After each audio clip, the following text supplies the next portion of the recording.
Domination. What's happening, guys? This is Wilson Jet, back with another mission debrief. In this round of Express Domination that I played with Gibby 1812 from my clan, the Band of the Red Hand, he goes 50-4, thanks to the cool score streak setup he's got there on the right side of your screen. He is running Counter UAV, Stealth Chopper, and Lodestar, and managed to hit 2 Stealth Choppers and a Lodestar without Hardline. The game starts off innocent enough. It takes a death right off the bat there. I think at one point he's 5-3, but from there on out, he's going to go on a 45-1 tear. In fact, he's perfect in the second round, a perfect 30-0. In terms of the loadout, Gibby is using a suppressed Scar H with an EOTech sight. I don't know that the EOTech sight is his preference. That's just what he was leveling up at that time. So he's got this interesting reticle with those yellow chevrons. I actually kind of like that. As I was watching this back, I thought that gave a nice clear sight picture. That's something I might try out when I get around to using the assault rifles. I've really only used SMGs in the game. I finally got those diamond, and then after that I thought I would have fun and try and get diamond on the riot shield. So I've just been ruining my stats lately playing with the riot shield, which is really funny at times, but I don't know how helpful I've been to my team, so I apologize for that, but I will have some cool footage coming in the next week or two. It's been a little while since I did a mission debrief, and I think the last time that I did one, I was talking about some of the sports teams that I support and my predictions for the Super Bowl. So I kind of wanted to get your reaction on the Super Bowl. I was almost right on all of my predictions. I did predict the 49ers and the Ravens, but I thought the 49ers would come out on top.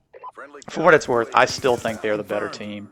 I just don't think that they have the playoff experience yet to really deal with the pressure at that level. The Ravens have been to the AFC Championship a few times with that group, and I think they were more prepared to actually win the Super Bowl than the 49ers were. I think if the game had been another 5 minutes long, we might have seen another San Francisco victory.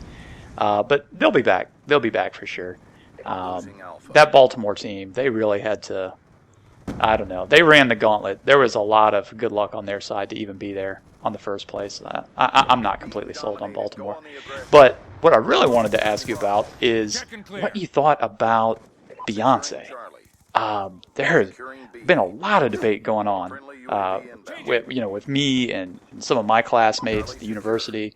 I'm actually taking a course right now in human sexuality, so I'm surrounded by all these women, and we talk about women's studies and feminism and the role of sexuality in our culture, and how there's a double standard for women and this sort of thing. And okay, I respect the heck out of Beyonce, and she's a beautiful woman, don't get me wrong, but my little girl is 3. I have 2 daughters. I have a 13-year-old daughter and a 3-year-old daughter, and I'm watching the game with my little girl in the room. She was upset that I changed her program, so I said, well, at halftime there's going to be a concert.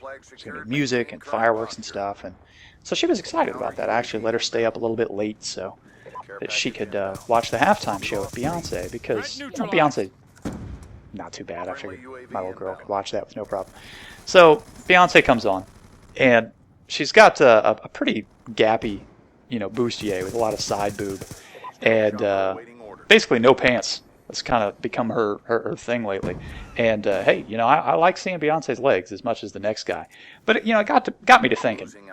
When my 3-year-old daughter turns to me and says, "Why is she naked?" I really didn't know what to say. I'm like, yeah, when you dance, you should definitely wear pants. But, what do you think? Is it pro-feminist for Beyonce to come out and perform half-naked and dance the way that she does? Or is it selling out to, a patriarchal society that has really put an emphasis on boobs and butts, so to speak? When Beyonce comes out and does that, is that empowering, or is that diminishing a woman's value? I don't know. Maybe this is a little heavy for a Call of Duty video, but I don't know. With 2 young girls, one that's going to be starting high school in the fall, these are the things that I find myself thinking about. And I gotta say, Beyonce, Katy Perry, Rihanna. Good job. Get ready for the next Put some round. clothes on, you know? I don't think you do yourself any favors. You know, Carrie Underwood was on the Grammys last night, and she looked beautiful. You got to give men a little more credit than that. I think everything is getting dumbed down in this country.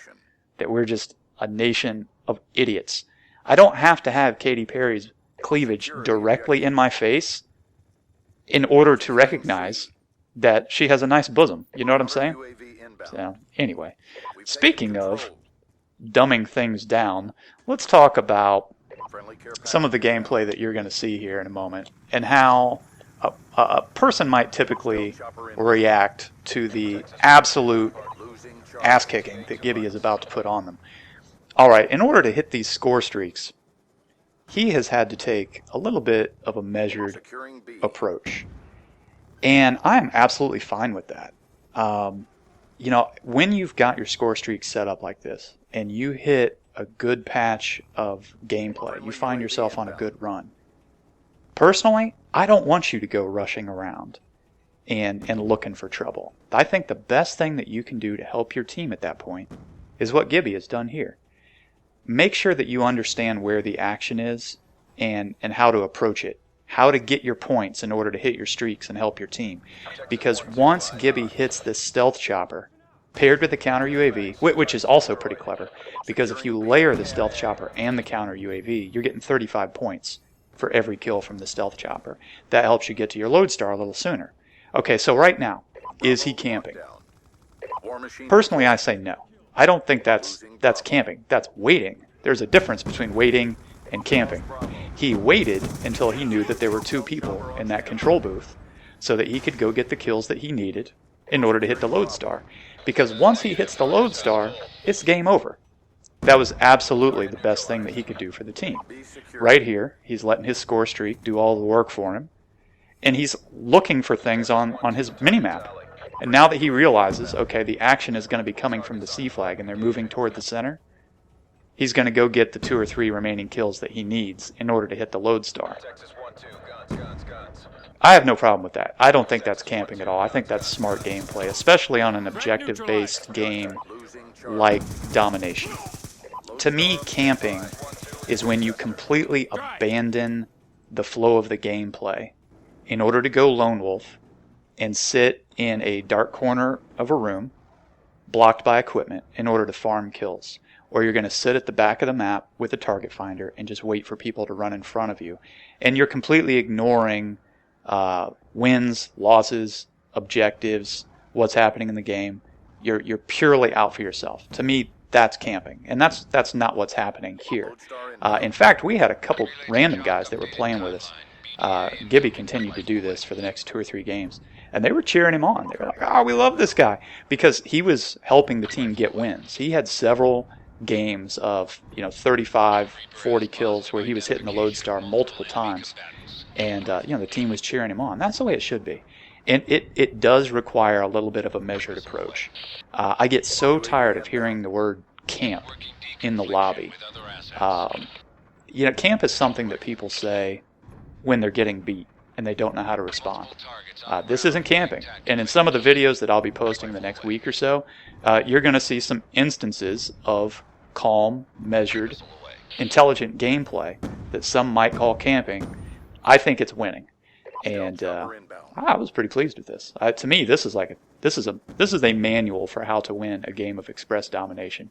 If you watch this and do what Gibby does, in terms of 1v1 quick draw gunfighting, there was not a lot here that was super spectacular. He had some moments, but as you could see with that EOTech sight he was learning to use, he wasn't perfect by any means. He just made a lot of good choices, and that's why I threw this one up. I thought this is pretty good. Aside from camp, there's another word that gets used in the lobby a lot, and I'm just going to touch on this briefly. It's probably not the time or the place, but young people, stop saying the N-word so much. My goodness. I can count on hearing the N-word probably within 5 to 10 seconds of entering a lobby. You sound like an ignorant, misguided poser when you use that word. I'm nearly 40, it's tough for me to stomach hearing a white suburban kid who was born in the 21st century use that word. It's something that all of you say, all of you who use that word inappropriately and incorrectly for what it's worth. It's something that all of you say when you get nervous and you're trying to sound like you're keeping it real and you're down. Well, you're not down. You're embarrassing yourself. Please stop. A lot of us have spent the better part of their life trying to build and repair relationships that people like you have damaged. Just stop. It's terrible. And somebody will probably say, well, you don't know anything about hip-hop culture. If you knew hip-hop culture, you would. How old do you think hip-hop is anyway? You think it's 5 years old? You think it started with T.I.? No, it didn't. Hip-hop is over 40 years old. That's how old I am. I was there at the beginning. I have forgotten more about hip-hop than you have yet to learn. So just stop. You don't know where I grew up. You don't know how I came up or what I listened to. I know more about hip-hop than you probably would even dream at this point in your young life. So please stop using the N-word. In any case, I hope you like this game from Gibby. He had like a 12.5 KD right there. I managed to go 2-1 running around like a dummy. Till next time, this is Wilson Jet. Later.